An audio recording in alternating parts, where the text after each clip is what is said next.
Hey guys, welcome to the channel. My name is Sam, and this is Bolt from the Blue Tarot. It's a beautiful day outside, and it's not too cold, and it's not too windy. So I thought we'd come outside and do a pick-a-card reading for you all. I channel messages for your highest good and the highest good of all. So I'm going to go ahead and pull some cards from this deck, the Archangel Fire Oracle. So I'm going to pull 3 cards. You can just see which one you're intuitively attracted to. If you're like, I don't work with archangels, I don't like this idea, just focus on the art and see, what calls to you, what catches your eye. All right, so for group 1, we have Zuriel.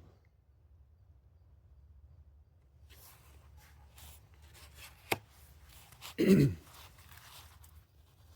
group 2, we have Haniel.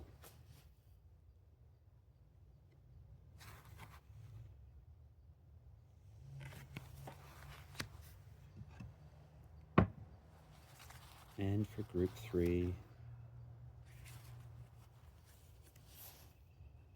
we have Mirabiel.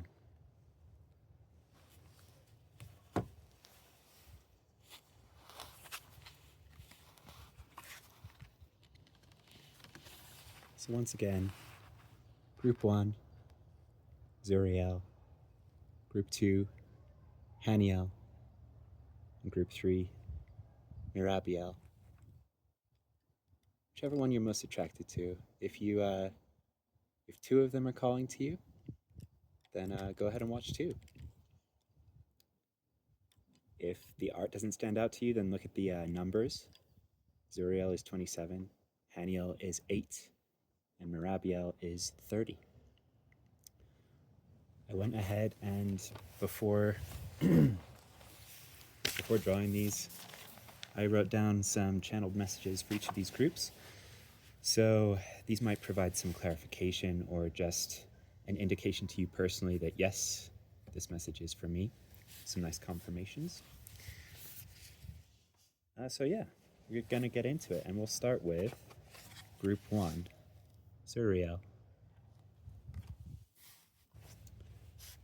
Hi group 1. So once again, you selected Zuriel. This is a really beautiful card. I know you've probably heard readers say this before, but my throat was clear, no issues until I started this video, and now it's all gunked up, so we might have a throat chakra issue going on, but we'll figure it out, hopefully shed some light. So beforehand, I wrote down some channeled messages for you, group 1.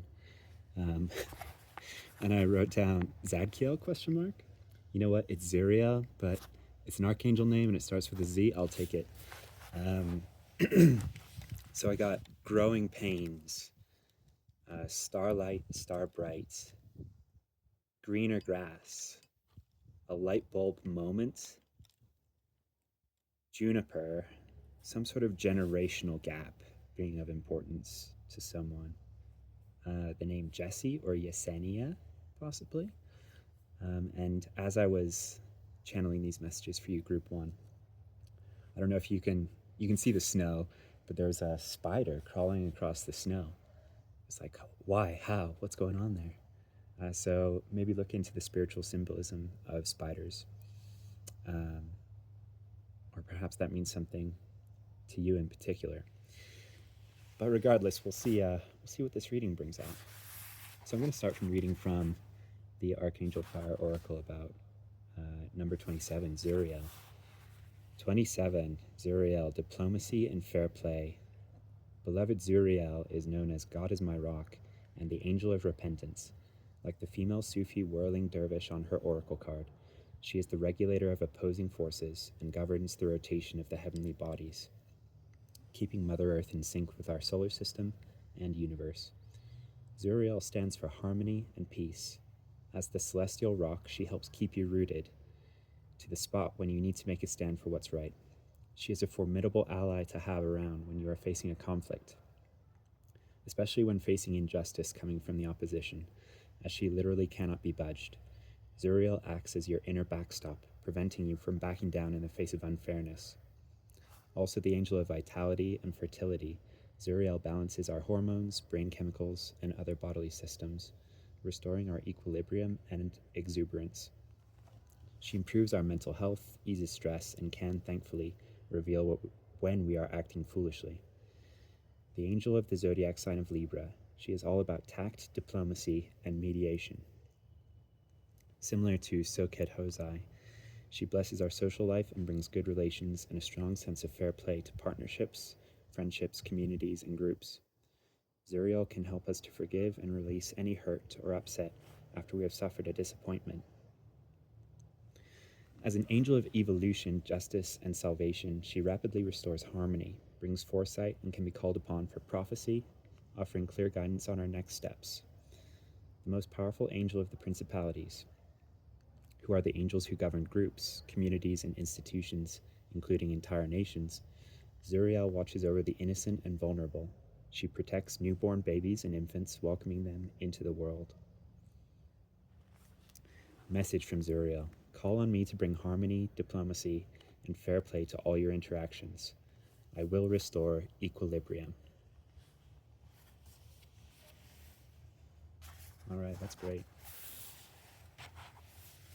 Let's see if the Zuriel theme plays out in your reading here in group 1.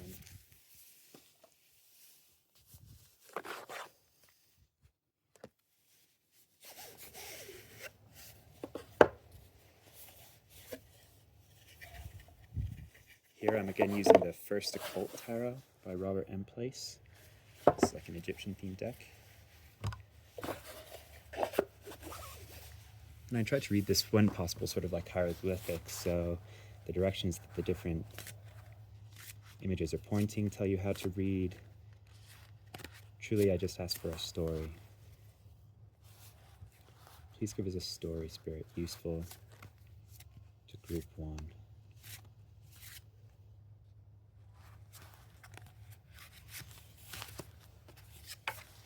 We have the Six of Pentacles.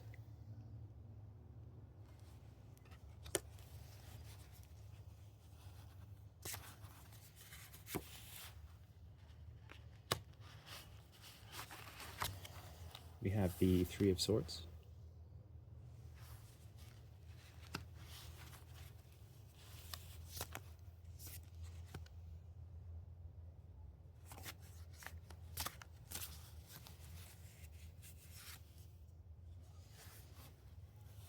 We have the Three of Batons.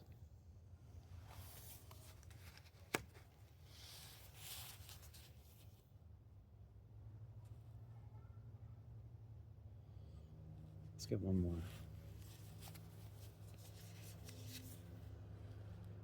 Now we have the Nine of Cups.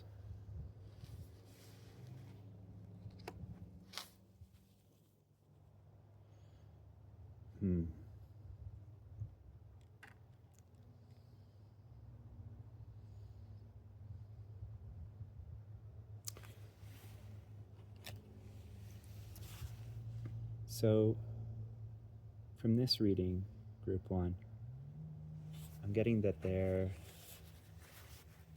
is a transformation that is occurring.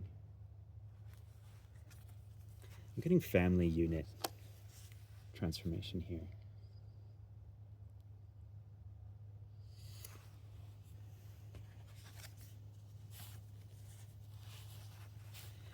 In the past, this might have been a lot of dysfunction, so heartbreak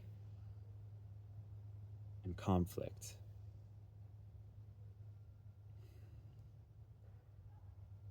And I'm feeling a lot of heavy energy from you guys. I'm so sorry about this. This is not easy, I feel that. Lots of dysfunctional energy. Aggressive energy, tense energy. But there's a transformation of this that is leading to really good things. If anyone knows the Nine of Cups in the Smith-Waite Tarot, that's, that is the end destination. Like a healthy family, everyone happy and in line with what their souls are meant to do in this world. It's harmony, peace, grace.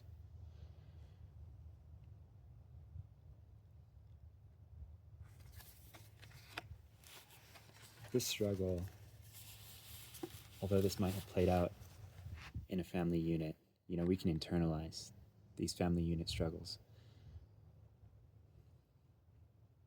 So this may be that in transforming yourself, you're bringing balance to this internally and bringing about for yourself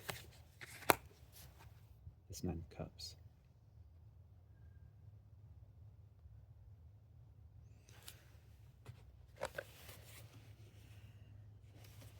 I'm going to pull some more cards just to clarify on this. Tell us more, Spirit, about this transformation, please. Ooh, the moon. So a lot of people who know the Rider-Waite, Smith-Waite Tarot, when they see the moon, they go, uh-oh. This is like hidden danger. But in this deck, this is more about balance. Has one of the eyes of Horus on it, representing the moon, and the other represents the sun. And on this card you see a domesticated dog and a wild wolf on either side of the river.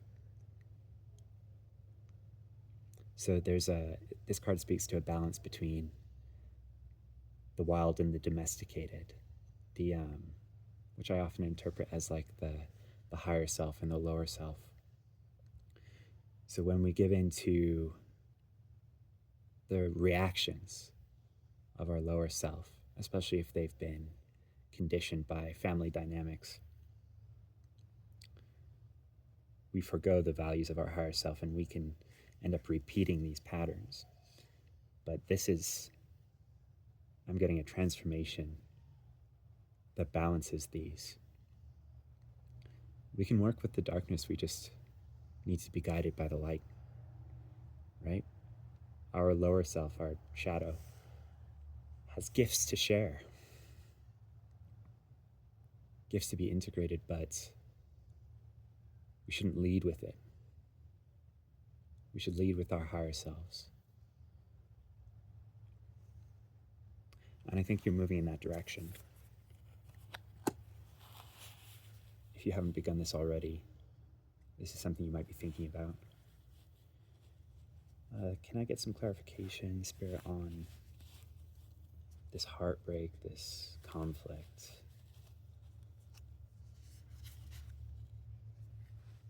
Aquarius. So this is this deck's version of the star card, but it comes with different connotations. For me, this is deep mind, subconscious mind. So this for me is confirmation that this dynamic of conflict, dysfunction, heartbreak, maybe passive aggressiveness has been internalized, and it's a subconscious thing. But you are bringing balance to it. Let's see about the Nine of Cups, please, Spirit.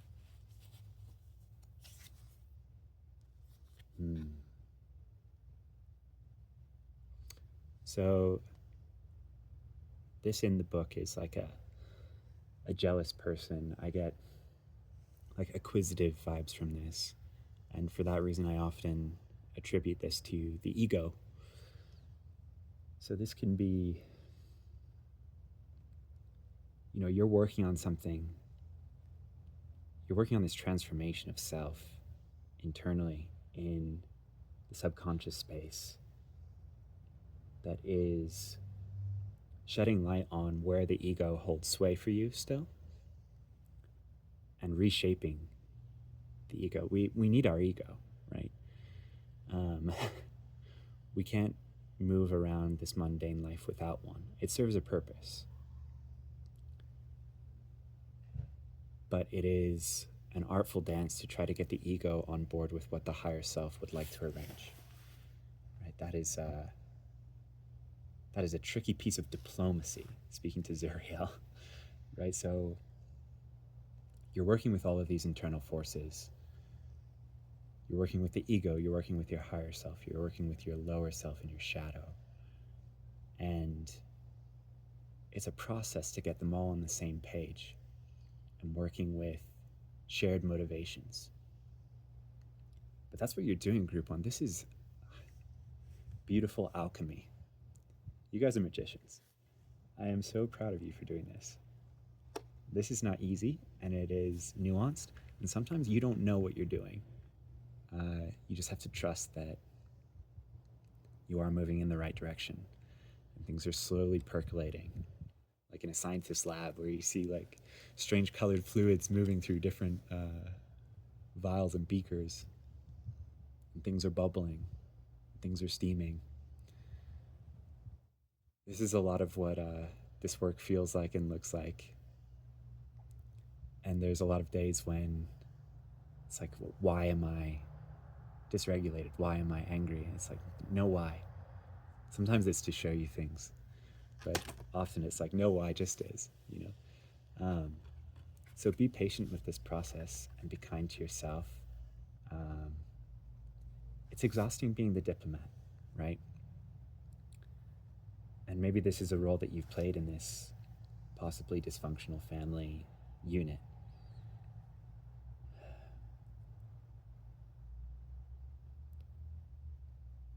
But once you move that energy inside and sort out what's going on internally, it will start to reflect outside.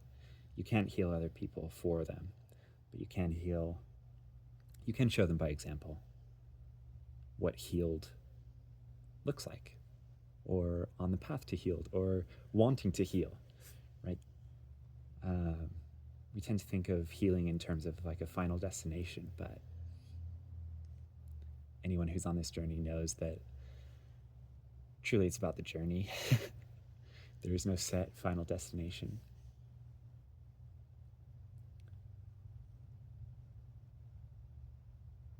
And you might think, well, that means that nothing I do on this journey matters, and it's the complete opposite.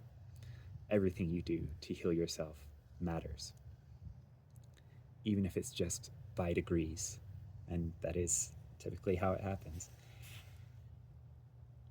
When you heal yourself by degrees, you heal the world by degrees. This is beautiful, Group 1. You guys are doing hard work. Let me get one piece of advice for you from this deck of stories that I created for my own guidance, but I find it often conveys some more concrete advice useful in situations like this. Let's see about this one. So this is Ash Ketchum and Professor Oak in Professor Oak's lab. So usually these are stories or TV, but this one is the Game Boy version, if you ever played that. So you're given an option between, like your character is a Pokemon trainer, and you're given an option between 3 Pokemon, and they each represent different elements. And they each have different strengths and different weaknesses. And you get them as a very weak Pokemon, and you have to train them up. I've never explained Pokemon before. So you might be facing an important decision with far-reaching consequences, one that will shape your future. And to a degree, this is a lot of decisions. It doesn't have to be something major. But we're always encouraged to choose wisely, and this can kind of hang us up in choosing how to go about it, especially on a journey of healing where you're like, well, what is the one meditation that's going to help me heal, that's going to restore diplomatic balance to all of these forces within me? And it's not like that. It's like, choose what you're intuitively guided towards, and then just know in your heart that there is no wrong path. That's what this card is about. No matter what Pokemon you choose, you will beat the Elite Four, which is like the final bosses at the end of the game. Your success is guaranteed. Know this, and know that whatever path you choose to take is correct, because there are many correct paths. The only difference is the challenges you encounter might be different. So you choose a fire-based Pokemon, he's going to do better at certain points of the journey than a water-based one. So just know that success is guaranteed, and your choice only changes the challenges you face. But either way, you roughly will go through the same stuff, and you will succeed. So yeah, just keep that in mind going forward. There's something else in this card about if this still doesn't help you choose, if your intuition, if you're not feeling very guided, or you're overthinking, something to consider is not the Pokemon that looks best now, you know, the one that would be easiest for you right now, but the one that would yield the best result in its final evolution. So look forward to, like, look at Charmander, and don't see it as Charmander, but see it as Charizard, right? My favorite Pokemon. And this will help you guide your choice. Not do you want the first evolution of these Pokemon, but what does the final evolution bring you? That way you can keep in mind that everything you are doing is towards this end goal, or towards this fruitful path. And that will help anchor you in moments when you're feeling unsure, or like, is this even working? I've done this 15 times and I still don't feel any different, right? This is a long thing. You're playing the long game in healing, right? It's what we're doing is not like Western medicine. It's more holistic, and it takes time. So hang in there and keep doing this very important work. All right, that's it for the Zuriel Group 1. If you're called to any of the other groups, I'll see you there. If not, thanks for joining me. Hey, Group 2. So you selected Haniel. And I love this depiction of Haniel. I think of her as the angel of love, just in general. But we'll see what the book has to say about this. Number 8, Haniel. So first off, I'm going to read out some channel details I picked up for you, Group 2, before starting this reading. So just a really friendly looking dog. If this is your dog, congratulations, that's a good boy. Approaching boundaries is something I got. Splintering wood, or like splintered wood, just where like a wood chip is peeling. Banana, but I'm getting like the color banana yellow. Something about an underground system, like a metro system in a big city, like the London Underground is what sprang to my mind, like the map of it. Something about a special place is what I heard. I'm getting like a 1990s, maybe 1980s McDonald's like play area for kids.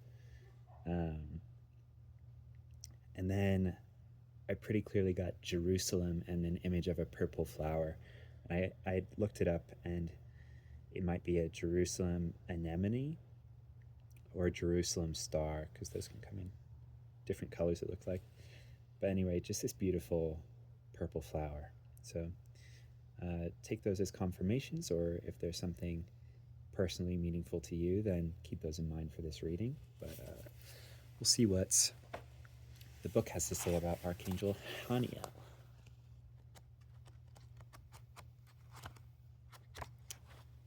This book does not have them alphabetized, so I kind of gotta scan through and see. Page 44, that might have meaning for you.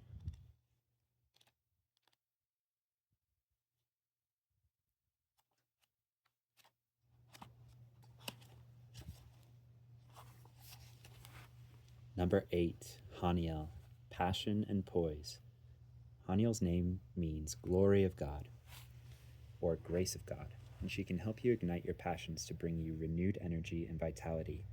If your world is feeling a little lackluster, call on this super motivational angel to restore your vigor and reignite your passion for life. She helps us channel our energies into the things we love. Strongly aligned with the moon, Haniel is also the archangel of intuition, and like the image of her as an elegant Japanese woman in this card, she has a strong feminine quality. She is particularly aligned with healers and psychics and helps us to go with the flow of life, rather than trying to control everything. Haniel urges us to follow our inner guidance so we can do what makes our hearts sing, rather than what we feel obligated to do. And even if we find ourselves in an unsatisfactory situation, she helps us to act with poise and charm. Haniel can help you enter the peaceful garden of your heart and cross the bridge to whatever your soul is truly hankering for. She can also ignite passion within your love relationships, helping you connect to your sensuality to bring intimacy into your love life. And then the message from Haniel. The spark of vitality within you is being restored, giving you the courage to express yourself with real grace. Whatever you do, do it from the heart with great passion. All right, you got passion, intuition, feminine qualities, healers, psychics.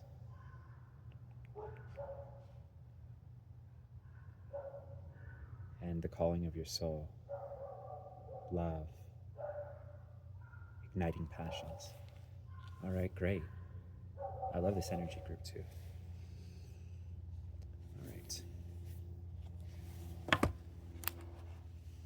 going to pull some tarot cards for you,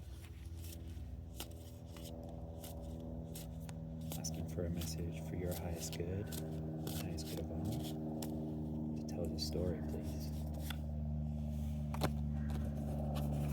So first we have creation. This is like the judgment card in classic tarot.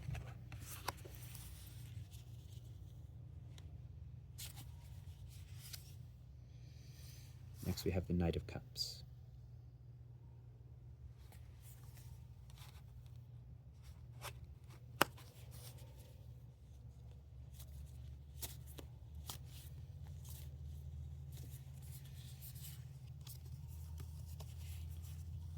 Then we have the Seven of Swords.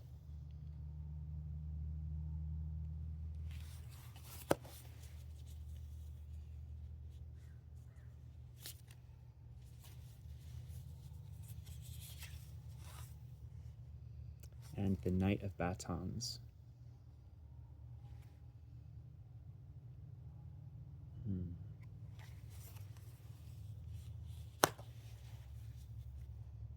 Get one more for you guys.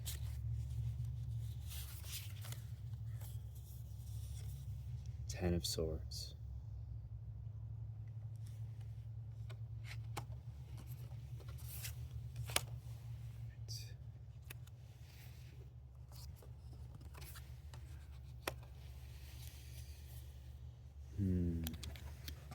Alright, just doing some mild edits here to cover up some things that YouTube doesn't like. Alright, so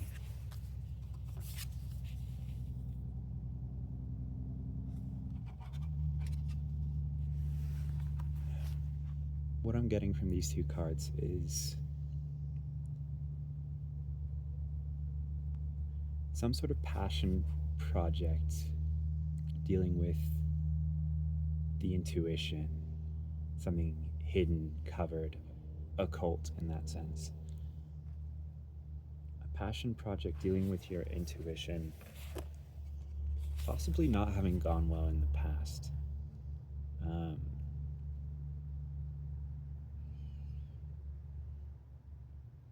Or something has been robbed from it, energy taken from it. And this might leave you feeling like,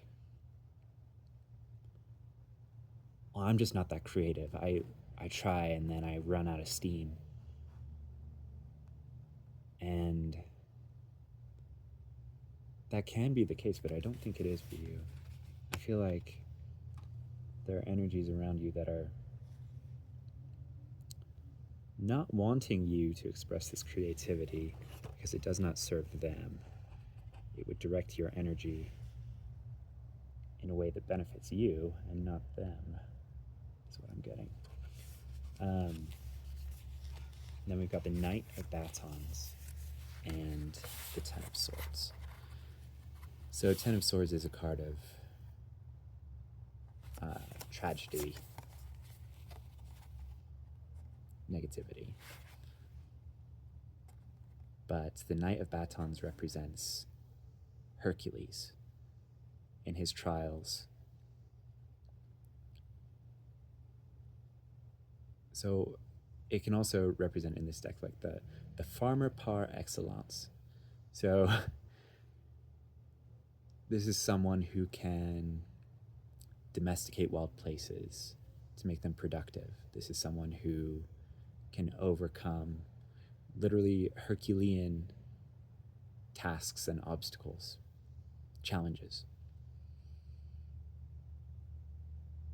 This is a very brave person. So what I'm getting is you are bravely turning to look at that tragedy. Possibly this tragedy that occurred in the past that made you think that like creativity is not a productive route for me, or it's not I just feel silly. I'm not a creative. I'm just XYZ, right? And this reading seems to be suggesting to me that it's rooted in some past experience that did not go well. And most likely this was not your own fault. Like when I was trying to sort through the very same feelings, I turned internally.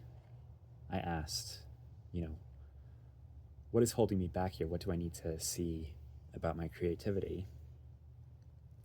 And eventually was brought to this moment where it was like a summer morning in my college days. And I was staying at a friend's house, and the house looked out at the back to like green pastures, and everything was so green and lush.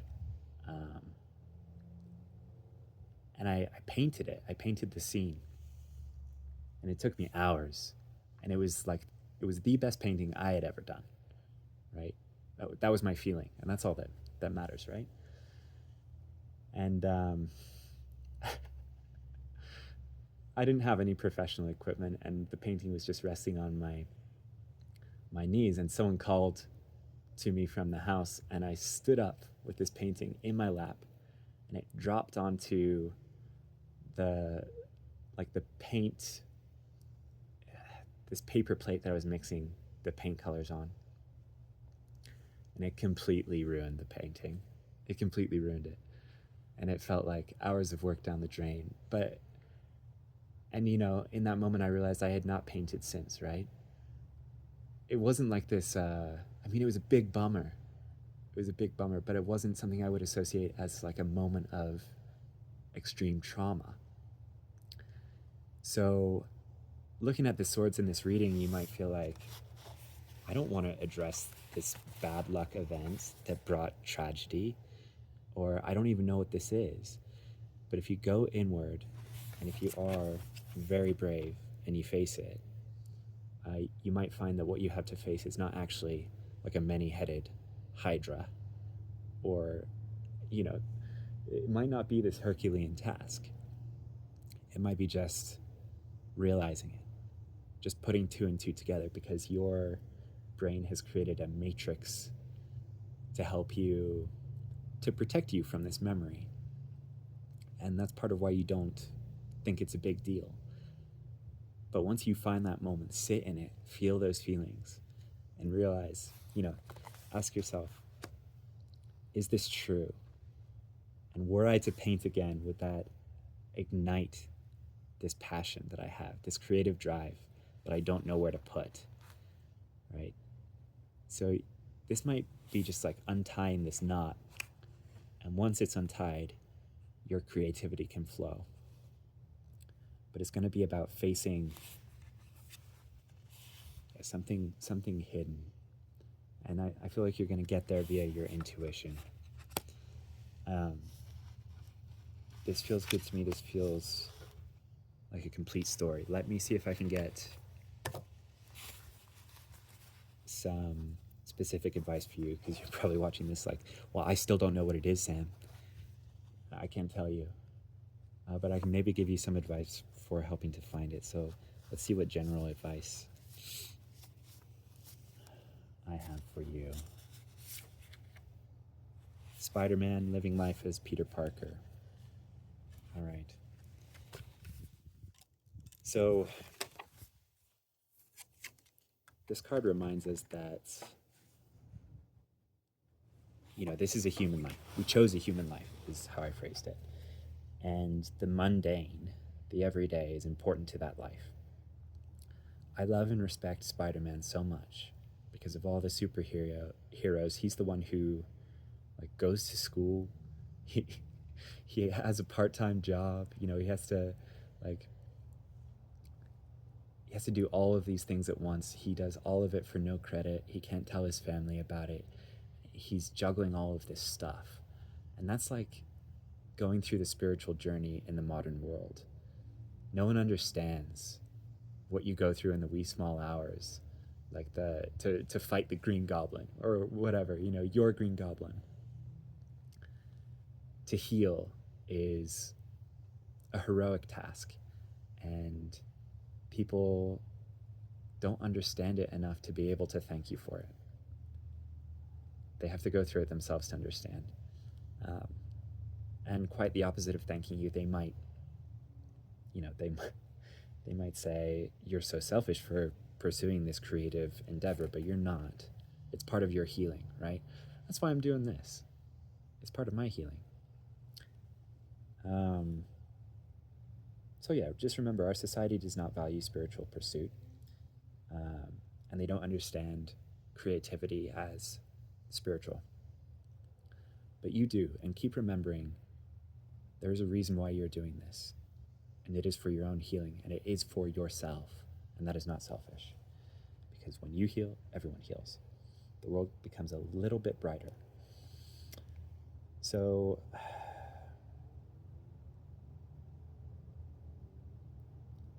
yeah, conserve your energy, conserve your life force energy for creative endeavors, and go about your life. Don't forget the mundane stuff is another part of this card.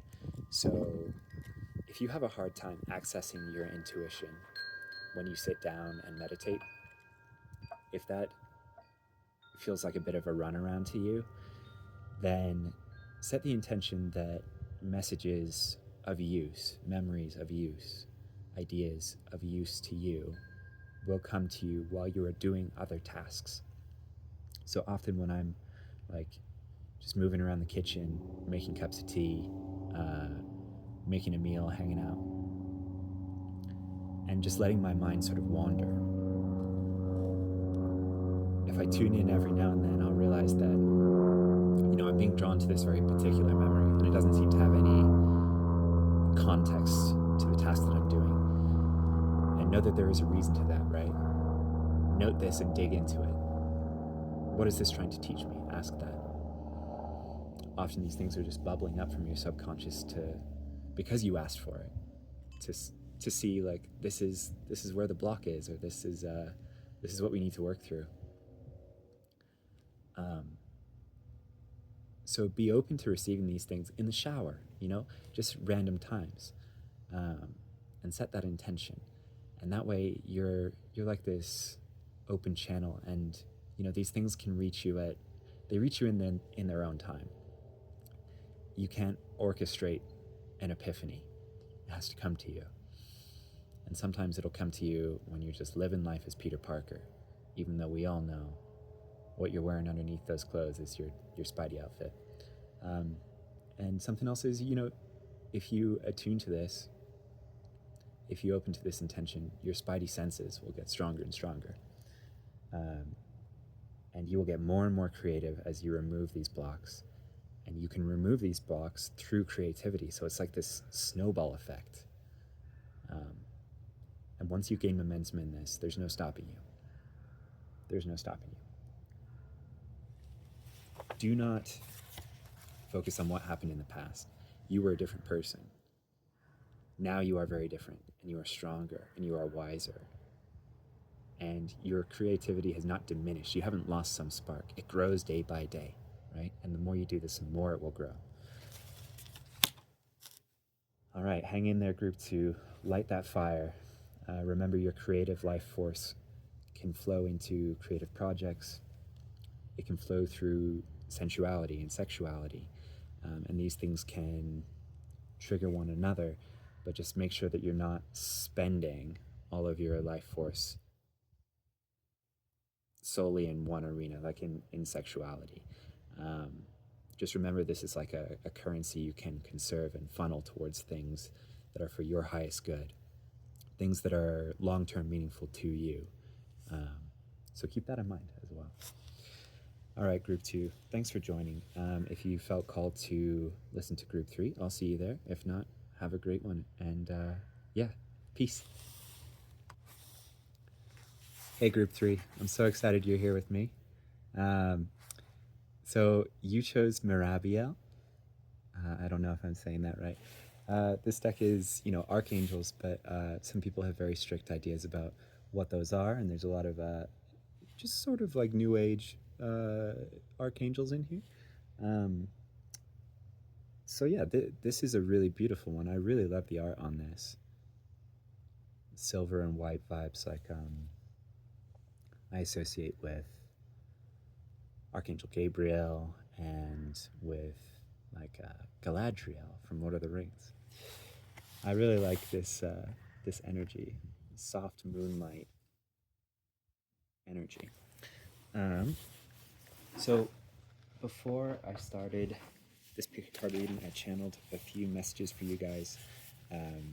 These are just phrases for the most part, things I saw or heard that might be, that might give you confirmation that these messages are for you or mean something in particular to you as you watch.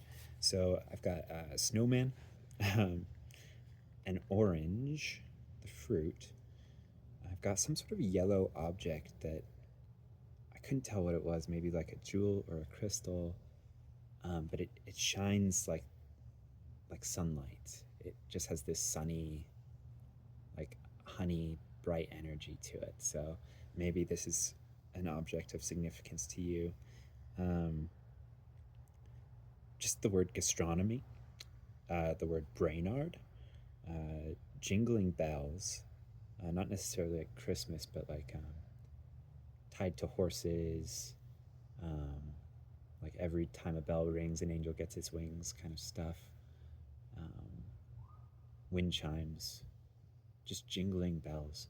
So bells can be really good for clearing energy. So this might be a signal for someone who's thinking about getting one or has one but keeps forgetting to use it to clear the energy.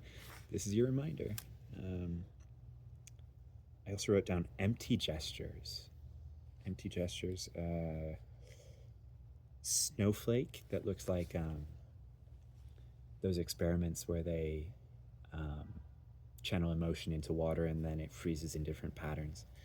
So look into those if you haven't heard of those. But like a snowflake, a very particular snowflake. So I might be talking to a unique individual here.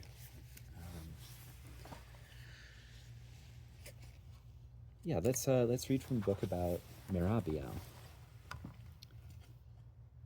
Number 30, Mirabiel, and this is on page 101, in case that's of significance to you. It's no coincidence that Mirabiel's name sounds like mirror ball, like a glitter ball reflecting endless sparkles of light, like this disco ball pen I have. Like a glitter ball reflecting endless sparkles of light, the silver-blue lunar-esque Mirabiel helps to illuminate the divine feminine aspect of grace within us. In doing so, she helps balance, cleanse, and purify our spirit. As we gaze into her mirror, we look deeply into our own soul self. This is very much Galadriel vibes. And slip beneath the mercurial waters of the unknown. We are then able to move with more flexibility, relishing the freedom activated by this angel. Like the Celtic pagan elder and priestess on her card, Mirabiel's feminine energy brings our lives into flow, helping us to wash away and release any feelings of rigidity, control, and limitation, so we can relinquish the need to grip onto life too tightly. It is from this place of surrender and fluidity that we can tap into our intuition and creativity. Then we can dance through life to our own personal rhythm, as Mirabiel's glitter ball throws sparkles of delight across any shadows. Lighting up all the dark corners, Mirabiel's light brings us clarity and discernment. We can trust we are in alignment with divine timing. All is perfect. You can also call on Angel Mirabiel to balance the feminine and masculine energy of our planet. Like the wise elder in her card, Mirabiel is connected to the lunar energies, so it's wonderful to call on for manifesting and releasing during the new and full moon phases. And the message for Mirabiel: life is a mirror. What are your outer circumstances reflecting back at you? What can you learn from these experiences? So we've got mirroring, reflecting, refracting, balancing, cleansing, purifying, flexibility, freedom, high priestess vibes here, with intuition, the moon, gentle feminine energy, which I think is what I was picking up with that soft moonlight. Clarity, discernment, alignment, divine timing. Yeah, lunar energies. Okay, great. Let's see how this dovetails with your reading group 3. So just asking Spirit for a story, really. I like to read this deck like hieroglyphics. A story that is of use for group 3. So we have the Knave of Cups.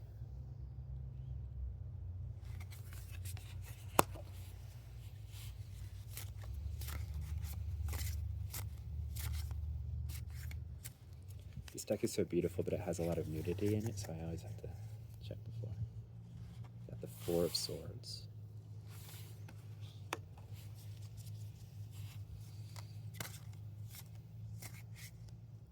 I think I see where this is going. We got here.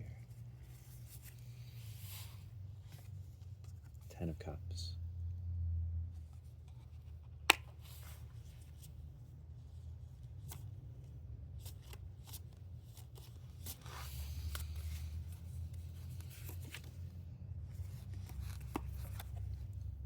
The Eight of Cups.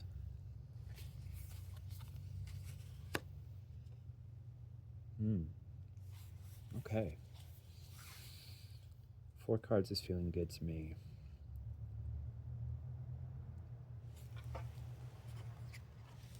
All right, guys.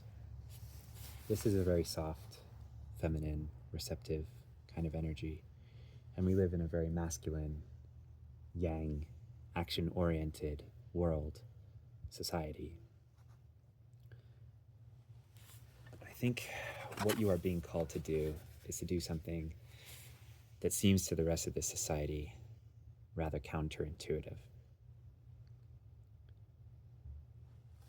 This card is like, this shrouded cup contains hallowed mysteries, sacred mysteries. it represents the sacred, and he's lighting incense to honor the sacredness.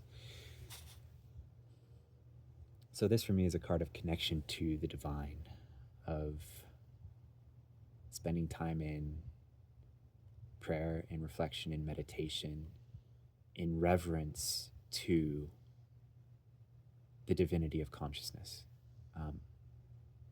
God, source, the Most High, however you want to conceive of it, whatever your spiritual beliefs. This is awe for the sacredness of reality, of the beauty all around you. This is finding the sacred in the everyday, but spending purposeful time in reverence, whether that looks like worship to you, whether it looks like just reflection, but in sacred and perfect peace with the all. And then the Four of Swords here is like I get respect for higher consciousness. I get rest and repose, these very feminine qualities of going inward rather than trying to take purposive action outside of yourself to order things in a particular way. This is more like being receptive to a divine order, and of divine timing, in that if you have the energy, like if your energy is telling you to rest, that is what you should do. This rest will help you to reflect and will help you to understand what you've been experiencing around you and how it reflects back to you your own needs about what needs to change, or, pointing out something within you that has yet to heal. We rarely heal through outward action. It's a lot of internal stuff. So this is like sacred peace and rest.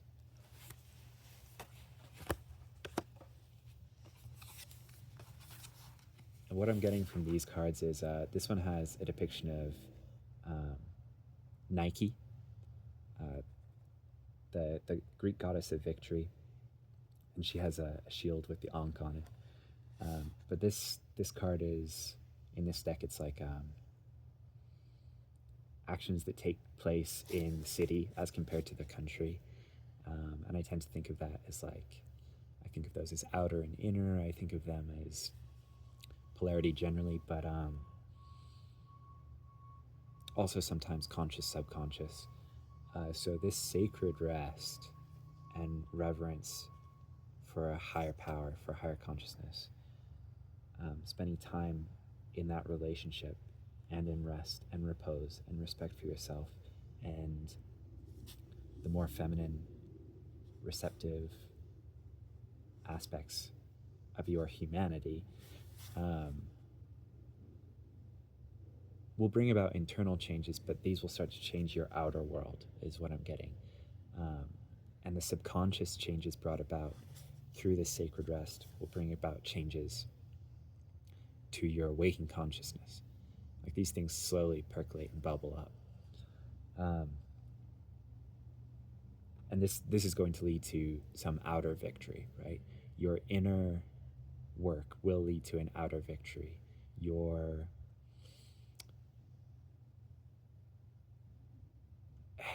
What will feel like inaction, right? Your rest will lead to outer change. And it feels very counterintuitive as you do it. But this taking time for yourself will pay dividends. Like this will bring you success in the outer world. Even if it feels counterintuitive, just remember that's the masculine programming of our culture, and it needs to be balanced, right? So call on help to help you balance it, whether it's Mirabiel or your own personal guides or God, or whatever you rest on. Ask for help in balancing your masculine and feminine aspects, because we all, whether we're male or female, however we identify in this culture, we all need more yin energy. And the outside world is not going to help you cultivate it. Outside of, certain yoga classes, it's not praised, it's not honored, it's not valued. It's something you have to value for yourself and make happen for yourself.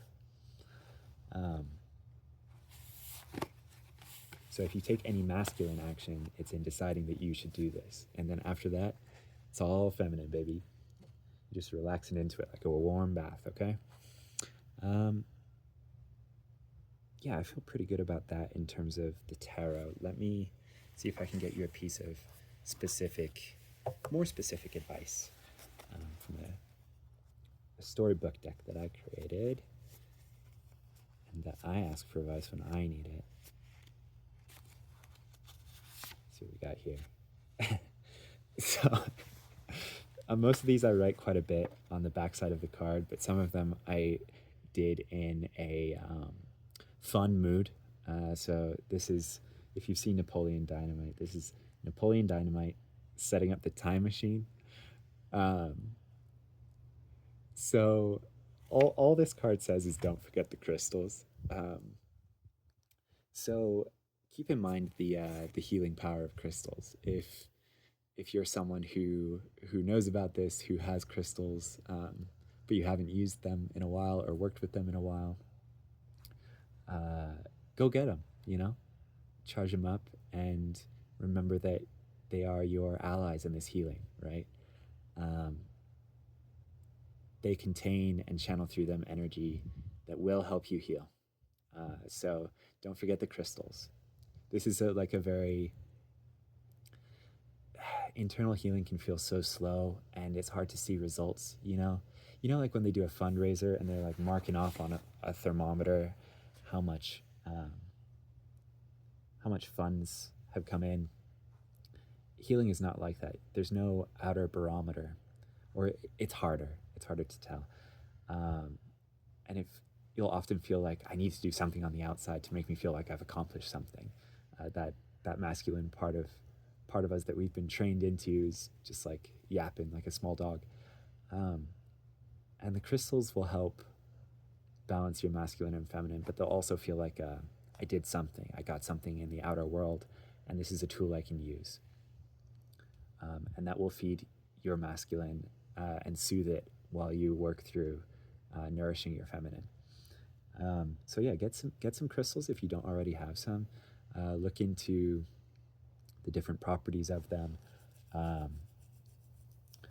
I know for the divine feminine and sort of the vibes I get from this card, silver sheen obsidian might be one that you would benefit from looking into.